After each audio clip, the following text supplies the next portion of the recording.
Welcome to Countdown to Infinity, an Avengers podcast. Guys, we're so close to Endgame, but if this is your very first episode, here's what we do. We watch every single Marvel Cinematic Universe movie all the way up to from Captain Marvel, ending at Captain Marvel. That's season 1. This is season 2, where before Endgame, we're talking about all these characters, all the heroes, what we think will happen to them beyond the next phase, what happens to them in Endgame. This week, we're talking about Spider-Man. But before that, I just want to remind you guys that if you like the podcast, to rate and review it on iTunes or on Stitcher. That's how people find the pod. If you haven't written a review, or if you don't listen on iTunes or Stitcher, just get in there, review it well, and that helps us. And then again, to say thank you for all of the success of season 2, DM us your address and we'll send you a free postcard. And someone asked us if we send it around the world. So far, yes.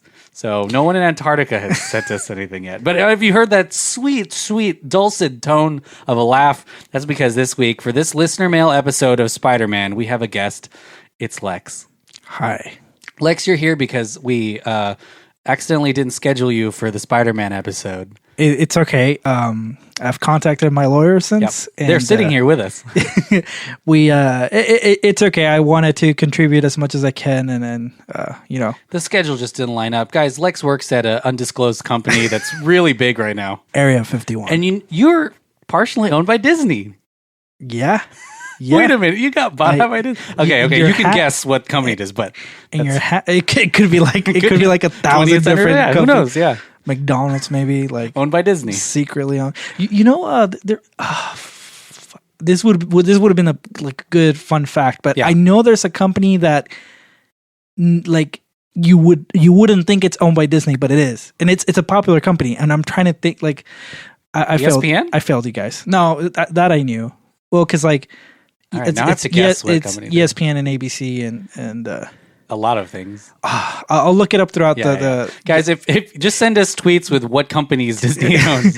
It's a fun fact, and just have fun, guys. Okay, it's a fun fact. We don't know what it is, but it's going to be fun. It's fun. Okay, trust me. So this is our listener mail episode. So earlier this week, we did an episode on Spider-Man. We talked about our favorite moments in the MCU, those types of things. Actually, Lex, what's your favorite Spider-Man moment in the Marvel Cinematic Universe with Tom Holland? Do you have a favorite sequence or scene? Yeah. So, when he got snapped, no, just kidding. Oh my God. Tough, rough stuff. No, I do. And it's very memorable from his own movie.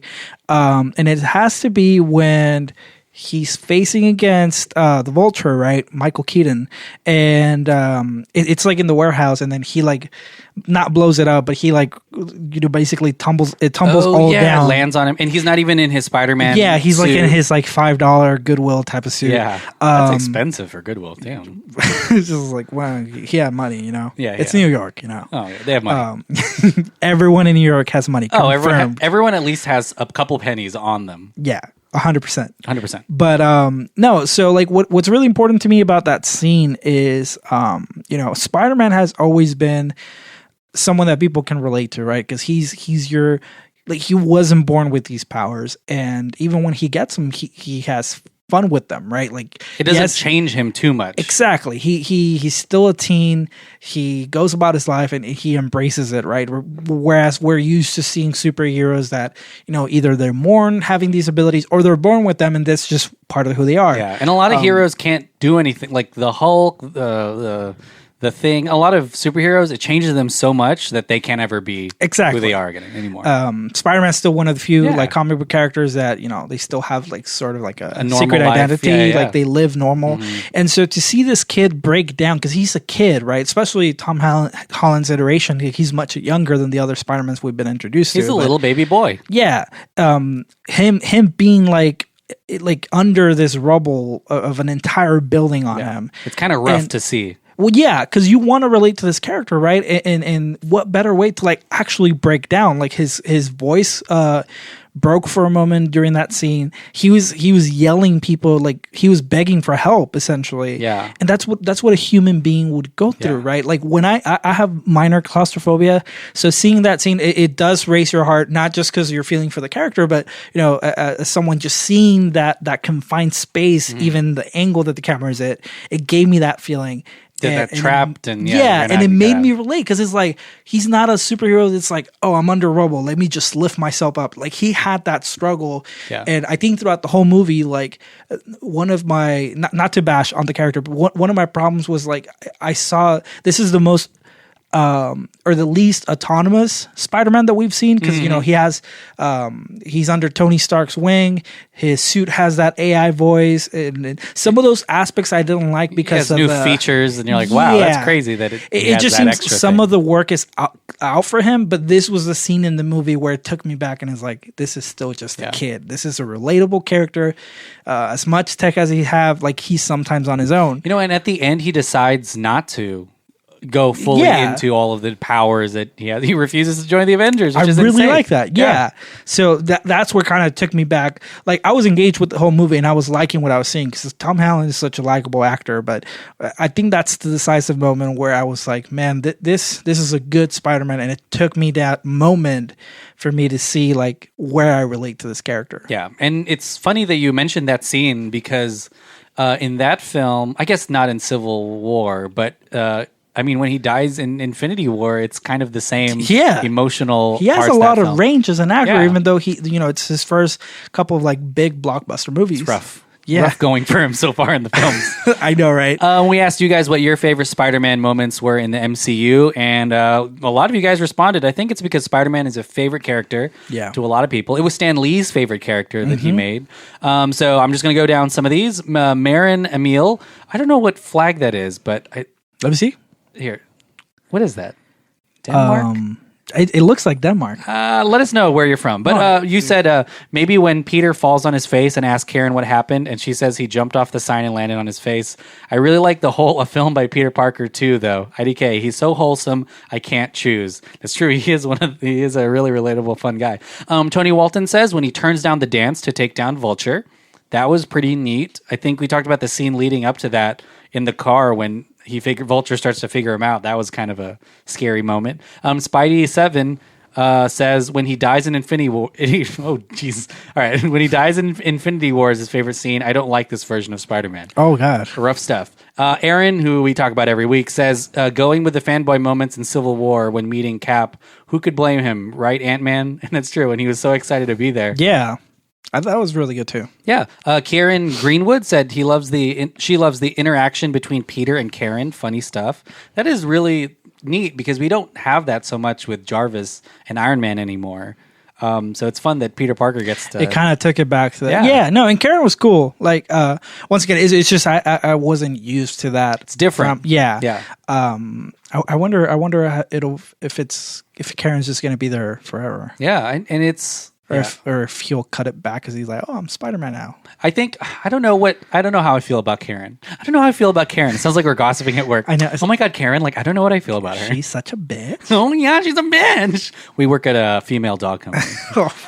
Danny Meyer said, of course, when the whole tension when Peter figures out who Liz's dad is, and then he knows that Vulture is figuring it out too. Yeah, that's true. And I think we talked about it, but he said it's always terrifying to meet the father of your high school girlfriend. Yeah. But imagine adding the fact that he's also the supervillain. Yeah, like, it's such a good way. And Michael Keaton did a really good job on that.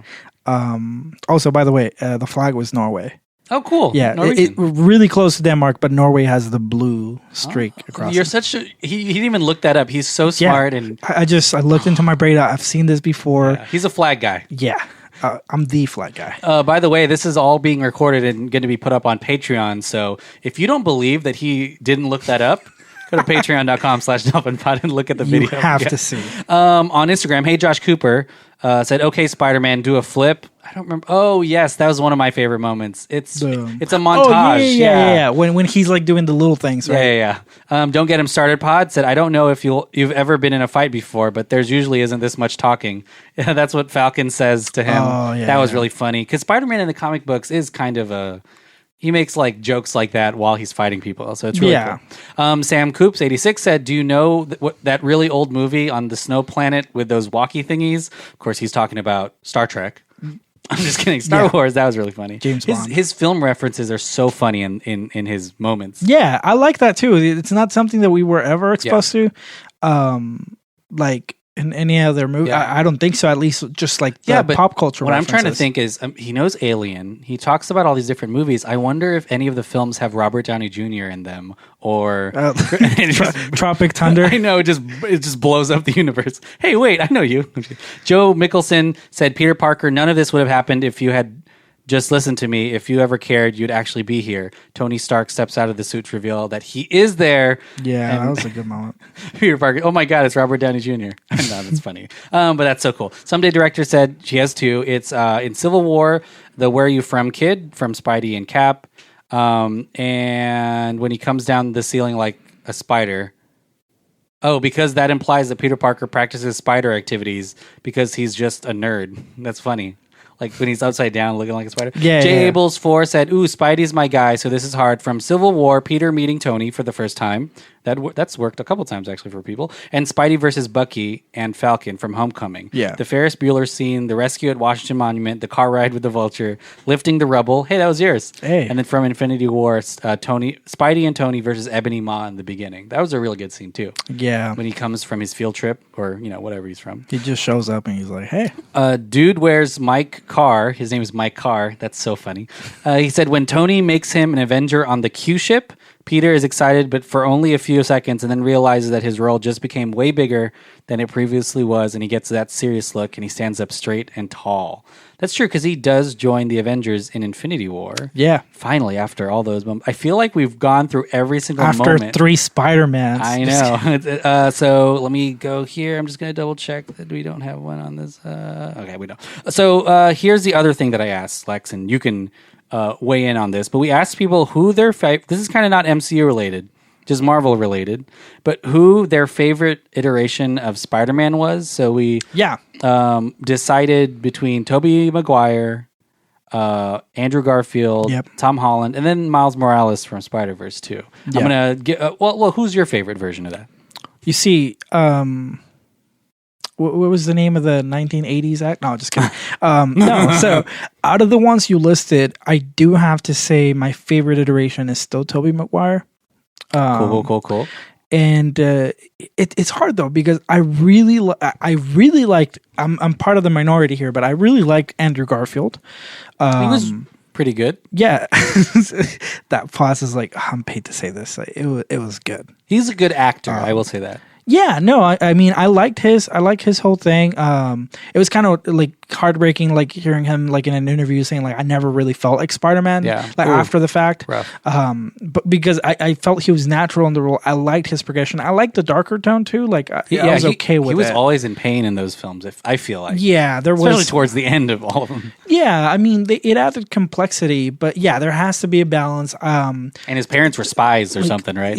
Yeah, that started going downhill. Like they were setting up the Sinister Six. I understand, everyone's been to DC's been through it. Yeah.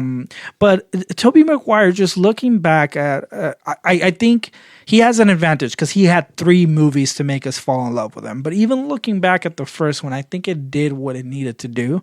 And then I think where, if I could look back as like, why is Tobey Maguire the definite one, is it's just because of the sequel, Spider-Man 2. That was really good with Doc Ock. Yeah, I think it's one of the best superhero sequels of all time, and one of the best superhero movies in general. It's in my top 10 list, and it was the train scene for me, and even just the arc of Doc Ock. I think at the time, villains wasn't something that people were fleshing out very much, with the exception of maybe Magneto. Yeah, they're a little bit two-dimensional. Yeah. And it worked because it was the early 2000s, right? So we didn't need like a Thanos. We didn't need a Joker. Well, because there wasn't, we talked about this, I think, in the first pod, Spider-Man was the only thing in town when it comes to blockbuster superhero movies, other than some offshoots like Dark Knight and X-Men. But and I mean, Green Goblin was a good villain, right, in the first one, but then in the second one, that you go through this arc where you're seeing things from the perspective of Doc Ock, and I think that was revolutionary at its time. So I think Tobey Maguire had more time to make us fall in love with him, but I think he did he left an impression in everyone, especially people that were kids around that time, which he's it the guy. counts me. Yeah. And I don't think we've had the ability for these other Spider-Mans to get there yet. But I think, Tom Holland has a promising future. He's super young, so he could, be the Spider-Man for the next 10 years if needed. What is going to be interesting, and I mean, this is the strength of the Marvel Cinematic Universe, so they may not ever do this, but Tobey Maguire, that was contained, and it was just Spider-Man. Yeah. Here, he always is going to have different members of the Marvel Cinematic. Yeah. I mean, I think Nick Fury is in Far From Home, obviously Iron Man, and then Civil War is just all about MCU. Yeah. So it'll be interesting to see if he ever has just his own I think they'll do it for the third one. I think... They rarely do it now. Even Thor Ragnarok had Doctor Strange. Yeah, so even the big ones have. I don't crossovers. I don't think by me saying the third one, like there'll be cameos. It's an interconnected. That's what Marvel does, and they do it well. But I do think the third one, they're probably going to take a step back and be like, we've developed the character to the point where he can have an arc where there's not a lot of people stepping in, and we want to see how he deals with that in comparison to when you have Nick Fury as a mentor or when you have Tony Stark as your mentor. It's time for him to be the mentor, yeah, right? And I feel like that would be a natural progression because, once again, he's much younger. So I think, from a universe building standpoint, it makes sense that his character is built out like that at first. But I think with the third movie, we could get perhaps that's when we're introduced to the Green Goblin of that universe. Or I know they are truly working on the Sinister Six again. But I think we could get like a deeper, character from that arsenal. Another Venom, baby. I mean, I'd be cool. So we asked you guys, and on Twitter. So here's where it laid out. Who do you think won the? Everyone's overall favorite Spider-Man? Based on the amount of votes, right? Not just a percentage? This is a percentage, but yeah. Was it Miles Morales? All right, so here's what it is. So, number one, I'll start with number 4. Okay, we asked for 4. And then we have another poll that we'll talk about. So, number 4 is tied at 8% for Tobey Maguire and Andrew Garfield. Really? Yeah. I guess that's 3. Wait, I don't know. 4. Yeah. That's surprising. Number 2 is Miles Morales, and number 1, Tom Holland, with 67% of people vote. Yeah. Miles Morales got 17%. And then I didn't ask it correctly on the Instagram feed. But so I guess these are just like approval ratings for Spider-Man. Kind of. Okay, yeah. Because I was like, who's your favorite? And then I didn't know how to do it. Yeah. All fleshed out. But here's what they are. So it's Spider-Verse, 78%. People said they approved of that one. Tom Holland got 100% approval. Damn. Tobey Maguire got 42% approval, and Andrew Garfield got 27%. But here's what I think about the Tobey Maguire thing. Yeah. Is at the moment, I think we may have this opinion of how great he was as a character. Yeah. But if you look at some of those older Spider-Man films, they may be outdated. You may think, oh, this is, I don't want to say it's too all predictable, but it's kind of in the superhero film mold. You're like, oh, this is the same. There's a big villain fight at the end of it. Yeah. But I think what you have to realize is at that time, there was no other film like that. Yeah. So that was the one that created that superhero mold. But pioneer. Because even the X-Men movies were always treated differently, even though they were around the same time. Yeah. If you were to compare the visual effects used in the first 3 Spider-Man movies versus the X-Men movies that fit within that time frame, I think you can see a difference, right? Yeah. They're different characters, but you can see the difference. I think it laid that foundation, like you said. So let's talk the last bit before. So we're also going to talk a little bit about Endgame because there's so much Endgame stuff going on right now. But the last bit on Spider-Man, what do you think happens to him in Endgame? If anything happens to him, I guess we're kind of melding into the Endgame talk right now. But yeah, I mean, either. How important do you think Spider-Man is? I mean, he's not doing any of the press for Endgame right now. So. Yeah, they didn't give him a script. Yeah. No, I think he's a very crucial point. Like you said, he holds a good place in everyone's hearts. So do you think he's going to be the leader of the next? No. I think they've already kind of said that it's going to be Captain Marvel. Captain Marvel. Okay. Yeah. Oh yeah, that's true. Yeah. They kind of confirmed she's going to be kind of like what Cap did for the original Avengers. But did you see that new clip from Endgame? Yeah. Okay, cool. Yeah, I'm all up to speed. Oh, snap. I got when it. She's like, not all... I saw the movie They're already. like, not all planets have you guys. Yeah. I think it's a good point. But I do think after this, she's going to kind of set roots as well, apparently Earth is like the the pinpoint for all this bad shit happening, so I'm gonna stay. No, but Spider-Man, I think he has a crucial thing, but I think out of all of the characters we've been introduced, and maybe the potential characters they introduce, I think Spider-Man will be the one that can kind of live on his own bubble, in the sense of he's still facilitating, what New York needs. He's still the number one superhero for Marvel, I think, in terms of name recognition. Everyone knows who Spider-Man is, so they're going to sell a ton of Spider-Man stuff. Yeah. Honestly, I think it's Marvel's Superman. Like, when it comes to just historically, he's like the favorite for a lot of people. But I think on the podcast this week, we talked about the weird deal that Sony has with Disney. Yeah, there's only 5 movies left for Tom Holland, unless Sony decides on Marvel, like counting Endgame. So that's the weird thing is they I don't know, and we'll probably dive into whether or not that includes the films that he's not the main character. Oh, okay. But 5. But it for sure Sony. Doesn't count like Civil the War, original Spider-Man. Oh, you mean like Homecoming? It counts Homecoming. So okay, so it counts it in terms of like there's still 5 left, even though. Oh no, that's with Home. Oh, okay. No, yeah. So wait. So with Far From Home, there's 3 left. There's only 3 left. So there's only 3 more Marvel Cinematic Universe movies that they can use him in. So it'll be interesting. And then he goes back to Sony. Yeah, but we can still get movies then, right? Yeah, and then partially Sony could just re-up the contract because they're making so much money from this whole thing. I think even then, just preparing him as a character that can live off on his own, type of thing. So I think he'll be a crucial part for the Avengers moving forward, but kind of as a when needed type of guy. Yeah, but then he'll focus on his own thing. Yeah, after the fact. So let's talk about Endgame. Today there was some breaking news about Hawkeye having Kate Bishop team. I guess like a centered show on Disney Plus.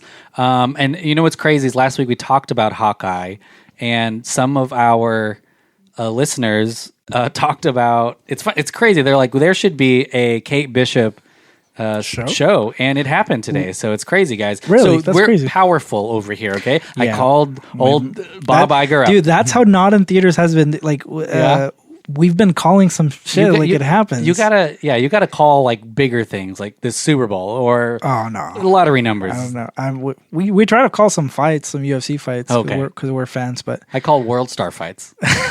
You know what I say? I just yell World Star. World Star. Yeah. World Star. But so what do you think about this Hawkeye? Doesn't that mean that he survives Endgame if they're making a show? Here's the thing. I feel like people are expecting like, hey, they'll fix it. Like everyone's gonna come back. I don't think that's gonna be the case. Here's my theory. What if some of these Lex, we may not have you back until after Endgame. So this is it. This is your guess. This is your time. Time to shine. You were saying all that stuff that you were guessing was right. Yeah. What's gonna happen? So Ant-Man is going to shrink down. No, just kidding. Oh, no. No. But what I was going to say is, as far as to your response on the show question, here's what I'm thinking. Like, because they already have a couple of these slated, right? We have the Loki one. We have a lot of Disney Plus is happening. Yeah, I'm wondering if, like, maybe what if some of these shows that are slated are misdirection? Like, how do we know they're real? Like, you think they'll announce shows that aren't actually going to be made? I'm not saying that's the case. Wow. But, that would answer the question. Like, oh, doesn't that mean he's alive? Yeah. I just don't trust Disney with that. Yeah. Like, what if it is like, hey, it's funny. Or the show itself could be a prequel, because there's been spent a period of time. It'd be weird to have a Hawkeye successor prequel, though. Well, yeah, no, that's true, especially because it does involve Kate Bishop. So that's what you're saying with everyone else. I'm not specifically saying Hawkeye. No, he's going to stay dead and the show. No, but just to answer your question, misdirection is I don't huge. know if all of these characters are coming back, even though they're supposed to have a show. Think about the lengths that they added all those fakes into just the Infinity War. They CGI'd the Hulk into a trailer just to make it. I don't trust anything. So that's true. I think it could be a powerful like PR movement for them to like, hey, people are expecting the Disney Plus. We're building hype by announcing all of these shows. Yeah. But I think they're also announcing too many of these characters shows. So I'm like, what if it's some of them and they're all happening now. They're all happening now. Yeah. Or at least once again, the misdirection could be like, these are prequel stories. Some of them, like Loki, I actually feel strongly that show could actually all cover prequel stuff. Oh, yeah, because Loki had a bunch of time where was doing a lot. was not on the that's an interesting within the arcs. Because they're also starting to announce the next slate of Marvel films, so not Disney Plus. So it's interesting if that is the case. What's going on there?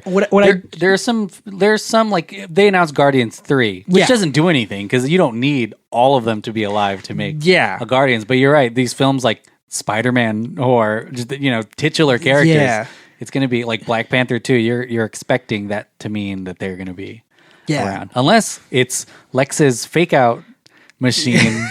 Although I was hired by Disney to fake you on the. We actually had this talk because there's another rumor that there is going to be another villain or a secondary villain. Oh yeah. But I heard like so Thanos is going to wrap up in the first 30 minutes in the movie.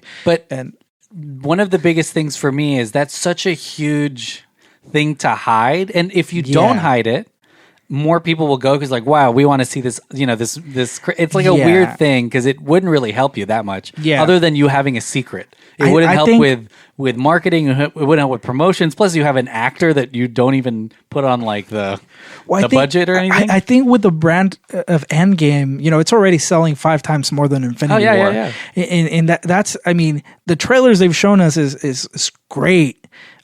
Great things. We still don't know exactly what's going to go down, especially because they're saying that we have assumptions, but we don't know. What we're seeing is part of the first 20 to 25 minutes of the movie, right? So there's so much we don't know, but there's also like all the hype behind Infinity War that I think like if there was room to sacrifice some of that marketing by hiding the true details, I think this is the movie to do so because people are going already. Yeah. Well, there's also, and I know this doesn't compare, but Michael Bay, because the script, the script for one of his Transformers films leaked one year. He now has 5 fake scripts and fake outlines released. Yeah, which doesn't make too many sense because I'm like I don't like if I read it I'm like okay Transformers, cool. But I can imagine that instead of having some truth leak out, just having a lot of misinformation. Yeah, because that goes a long way for things like that. Although the Russo brothers did say that no one else has guessed it so far. But they also said like if someone did, I would still say no one else has guessed it. But I don't think I think it's the same thing with something like Game of Thrones. Like we're good at absorbing information from the media, and some of us are good guessers or good storytellers. We're not Hollywood storyteller material, so like we can't guess it exactly because these guys are 12 people in a room coming up with a story. This is just us kind of guessing a thing. Yeah, and they have probably a lot more leeway. With what they can do and how they can imagine. So it's going to be crazy. It's going to be insane. And I will say this, that Mark Ruffalo apparently shot 3 different endings, like multiple endings. Yeah, he said something like that. They said he got married in one of them. So there's a lot of things I saw that Jimmy some people didn't even get full scripts, for what they were shooting. So there's a whole lot to be excited about. I will say that there is... if you don't want to know anything about Endgame, do you like delete your social media or something, or what will you do closer to? Well, first of all, I have one of the earliest showings on that day, thanks to my girlfriend. She woke up. Oh, that's really true. Early. Disney owns also your company, so no, he works for Marvel Cinematic Universe company. I work at the Marvel store of antiquities. No, but. But last year I had to worry about it. I did get spoiled. I got spoiled the snap moment. Yeah. It's starting to even trickle out for Endgame because toys are releasing. There's stuff like that. Well, China is getting it 3 days early or 2 days early. So I'm scared. I can torrent because of that. Yeah, they're getting it on a Wednesday. I'm like, what? What? That's insane. So what I would do, I do step away from social media, especially once again in Infinity War. It was very brief.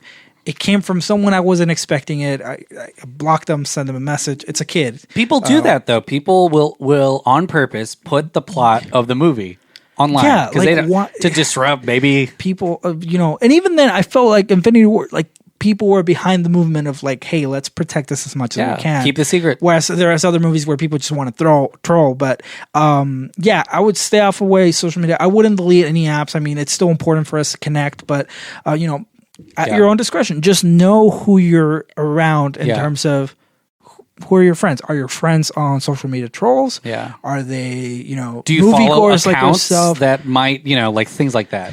like yeah. things that review stuff, you may stumble upon. You know, something, like I'm scared of YouTube a little bit because true. some people don't control their thumbnails. Like the thumbnail itself. Or even the title. Some things like you'll never believe the 5 things that'll happen after Spider-Man dies, and you're like, oh, what just happened? So exactly. Because we're having this conversation now, and we're wondering how much, and we decided that we would not do anything spoilery until Monday. I think that's good. Some people are committing to like a week, but I'm like, I mean, this is an event. People are. I mean, of course, some people may be like traveling or really busy. There's at work, part of it too that you like want to be the first people to see it, and then immediately talk about it with someone. Like not spoil it, but just be like, we just experienced this crazy thing before everyone else. Yeah, like let's dwell in this. Like, wow, we got to we got to know earlier. So it's going to be crazy. But I will say this to our listeners: if you do this embargo, if you're not careful of who you follow, you may want to start now or next week. Yeah, because I did see something, and I wasn't looking, and I was like, "Oh my god!" Absolutely. There's YouTube channels I unsubscribed from last time. They didn't. By that time, I had seen the movie. Yeah, but they weren't censoring any of their thumbnails and their titles. They actually, I saw an account in particular. They had to change the title, but it's like, dude, you already ruined it for some people. It's kind of weird because I can't think of any other time that I cared this much about not knowing what was going to happen, because there are certain things, but you're kind of, even I think for Star Wars films, like those you can't really spoil too much of it, because you're like, okay, something is going to happen. One, I don't think not a huge, that one I didn't see day one, and I didn't get anything spoiled. I think I saw it the Sunday of. But this movie, Game of Thrones, I care a lot. Crazy. Oh, Game of my roommate once came into my room as I was watching an episode, and he, you know what though, Game of Thrones comes out at the same time for everyone. So it's a little different. Yeah. But and there's not that many kids backpacks for Game of Thrones that show Khaleesi dead or something. I think for some reason I wasn't able to catch it like day of, so I saw it the Monday. Oh yeah, I see what you're saying. And so my roommate walks in, tough. and we had like a little game So I didn't watch Game of Thrones like all the way through. I watched it after the original Red Wedding thing happened. Yeah, I knew what that was because it was just everywhere. I didn't. And so it's crazy. I don't know how I lived so long without Game of Thrones spoiler. GOT, yeah. Got. Like I thought this whole time, based on what I had heard on the side, I thought Khal Drogo was like a bad guy. And I thought he was in it a lot more. Yeah. Right? Because you're like, for longer, right? They talk about him so much. Yeah. Or the actor, at least. And in my head, I was like, oh, I expect this guy to be a douche. And then I see like this, I'm like, oh, maybe I heard wrong. Yeah. But I think it was like I mean, he's still a douche in episode 1, so. Yeah. I was not on board with some of the stuff that he did. Yeah. it was rough. Rough. But yeah, let's talk about Endgame instead of Khal Drogo, just doing stuff. Yeah. So yeah, any other big thoughts on Endgame? Lex, are you I know you're super excited. Yeah, of course. You're going to go early because it sounds like you got ticks, baby. Yeah, I'm super stoked. Man, like I almost go ahead. John and Andrew, I believe, are seeing it way before. So they may have already seen it. I'm just kidding. They haven't seen it yet, but I think they're going to see it way before. Yeah, like press. So they're the ones that we need to not talk to. You're so funny, Lex. Yeah. Oh, you're gonna have to. Oh, well, this is on video. So. Yeah. Whoopsies. You can blur my face. Yeah, just that one moment. 5 seconds, yeah, whatever it knows. Well, Lex, I'm so excited. You'll come back on after Endgame. Yeah, no, absolutely. I feel like we're gonna have 75 episodes just on what happens in that film. Yeah, because it's gonna be so exciting. I do have a theory though. Real quick. Yeah. So I know. Oh wait, hold on. Okay. Before your theory. Yeah. We also asked you guys some questions about Endgame. Before Lex's theory. Just thoughts, just anything you had to think about. And I think we got a couple that we can read. Someone said, what? So he said, she said, I'd rather that Tony die than him being with Pepper. Oh, God. Interesting. I guess they don't like Pepper. Someone said it comes out on his birthday. Most awesome and best birthday present ever. Which is true. And people are really worried that Tony Stark will die. R.I.P. Tough. But what's your theory? Well, Tony Stark is going to die. No, just kidding. So my theory, I know I mentioned it earlier, but I kind of disputed it. But I don't know about like the second villain type of thing because I've heard that theory.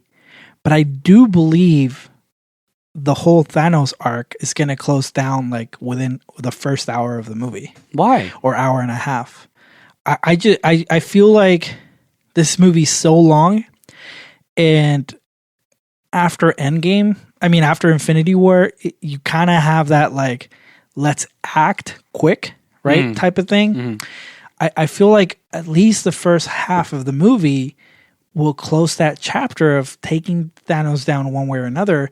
I feel like the second act will be like, how do we bring people back? Yeah. Because I don't think it's going to be as easy as people think. Than just killing Thanos. I feel it'll be a journey. Like, because what do you get from killing Thanos now? Nothing. Yeah. Other than killing him. Like, I think it'll take us through two different journeys of struggling on defeating Thanos. It is like, well, he's defeated. It doesn't bring people back. Yeah. And then a secondary struggle, perhaps without a secondary villain, a secondary struggle of like, can we pull this off? And I think that's where a lot of other theories kind of like close in. So I listened to this really long interview with the Russo brothers, and they were very guarded. They didn't want to talk that much about Avengers 4. But there were some things that they specifically just stopped talking about. Some of it included the state of the gauntlet, because one of the questions was, can they use the gauntlet again? They didn't answer anything. I don't think it can. Yeah. One of the questions someone asked is like, it looks like Thanos is all healed at the end of Infinity War. Like, he gets stabbed in the chest. Yeah. And that happened. That straight up happened. Yeah. But when he's on the farm sitting there, they're like, it looks like he healed pretty quick. Does that mean that a lot of time went by? Yeah. No answer to that question either. So there's a lot that we see, I think, in just the last 5 minutes of Infinity War, and that dictates that there's a lot of time that goes by. Yeah, 3 hours is a long time, dude. Yeah. And I feel like the movie, there's no, yes, you'll have to explain some of these interactions, people meeting for the first time, but I don't think it's a regular formula. You take a couple of minutes of that, side arcs, I just think all of that is out the window. And you now have a smaller team. Yeah, because everyone's dead. Okay. Everyone else is dead. Tough. Speaking of everyone's dead, we have a really cool announcement. Guys, we're wrapping up this pod, but before we do, let's talk about Not in Theaters, your podcast. If you like this, and actually, we released an episode of Not in Theaters, I think in the middle of last year, and it's the most it's one of the most downloaded like previews that we had on the show. So. Super. But tell everyone who doesn't know what it is. Well, guys, let me tell you a little something. Okay. He's doing it in sign language, so. Yeah. No. So Not in Theaters is a podcast that me and my co-host, Josh. Who's not here. R.I.P. He got snapped. Oh, no. Thanos. But you brought him here in a Ziploc bag. So. He's here in spirit. No, but we came up with this concept of, sometimes a movie leaves you wanting with something, or sometimes you like to theorize. Like Infinity, like we did this whole episode. Yeah, this is an episode for Not in Theaters. I'm just making a copy. Yeah, oh, cool. Yeah. I'll send you a VHS. And it's essentially, we wanted to kind of capture this concept of, what are the things that you don't see in theaters? Hence the name Not in Theaters. So we started coming up with like our own fan-made type of concepts. Our first episode, what if Mr. Miyagi had a prequel or solo movie, or Obi-Wan having a solo movie? So we've had these episodes and series of what if, right? What if you could recast an entire, the Marvel Cinematic Universe or the X-Men, or what would you do in those situations? And we kind of take the audience in this journey of making our own story and telling it the way we want it to be told. And it'll be something you'll never see in theaters, but I think that's the fun of the experience. There's a lot more DC stuff over there too. Yeah, we don't countdown to infinity. Than we don't discriminate, okay? Not like this podcast. No, we cover a little bit of everything, even outside of the superhero realm. Our last episode is John Wick. He's a superhero.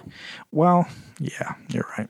He's just like he doesn't die. He doesn't die ever. He wouldn't get snapped. So he is the host of Not in Theaters, but we're going into a little bit of a venture with Apple News. So we have another podcast called Revenge of the Sequel, which is we talk about sequels, but we have a news arm of that, Revenge of the Sequel News, which is really exciting. If you want to follow it. It's on the Apple News app. So right now it's just for iPads, iPhones, and computers. But basically it is sequel news. So news about movies coming out. Yeah. And when it relaunches, Lex is going to be our editor-in-chief, baby. Yeah. You know how to read and write? I mean... You've got a week, so... Yeah, I feel like you kind of go with the flow. Yeah. I mean, yeah. You figure it out. Wingdings. Yeah, it's gotten me this far. Well, guys, we're sending him to Sylvan Learning Center. But yeah, he's going to be the editor-in-chief. Really exciting because there's going to be a lot of people writing on it. It's not just going to be him. But we even have someone who's going to Star Wars Celebration this weekend. Yeah. To live stream the trailer before everyone else. I'm just kidding. No, we're not doing that. But yeah, I think Instagram. I think there's going to be a lot of cool things about Marvel. Yeah. We'll write top 10 lists of our favorite, of certain things, who we want to be cast in some stuff. Yeah. Some reviews and whatnot. But it'll be really exciting. And so it basically, because this season is going to end at some point. But like all things. There's just like all things. Perfectly balanced. Yeah, oh gosh, he's holding a knife to my throat right now. But now the theater is a great way to keep you over until the next Avengers movie. Yeah. And so is Revenge sequel news. So. We have a 10-year contract with Delphin Pod Network. Yeah, and Sony technically owns them, but it's like the Spider-Man contract. Yeah. So it's who knows. But thanks, Lex, for coming on. No, absolutely. Anything else you want to plug? BG Dubs? No, I mean, mainly not in theaters, of course. Show some love to the podcast. I think we've been doing really good. We've been capturing some great stories. And, there's something for everyone. Like I said, we go to, different action movies. Sometimes we talk about shows. And every episode has also a warm-up part of things. It's usually a 50-50 split episode. So even if you're not there for, what our story is about, we cover news and kind of trailers that we've seen, and we even shows that we like to watch, and we kind of we try not to spoil. There's very few things, but we let you know if we're about to spoil something. But and you guys are really fun. Yeah, we pretty much just cover things. So I think if you show some love to that, and then we hope that if you don't like our voices, we hope that the Apple News initiative, it's going to be a little bit for everyone in terms of reading aspect of things. Sometimes you can knock out through an article way faster than a podcast episode, and some people prefer that. Yeah, cool. How exciting! Yeah. Thank you very much. We'll guys. see you next week. We're so close to Endgame. Man, a couple of weeks. Can I just go to sleep till then? I know. Okay, yeah, lay down right here. Okay. I'll sing you a song. Ready? I brought my pillow. Okay. All right, lay down. I'm going to sing to you, okay? This is, yeah. Booty, booty, booty, booty, rocking everywhere. Okay, he's asleep. It worked. Yeah.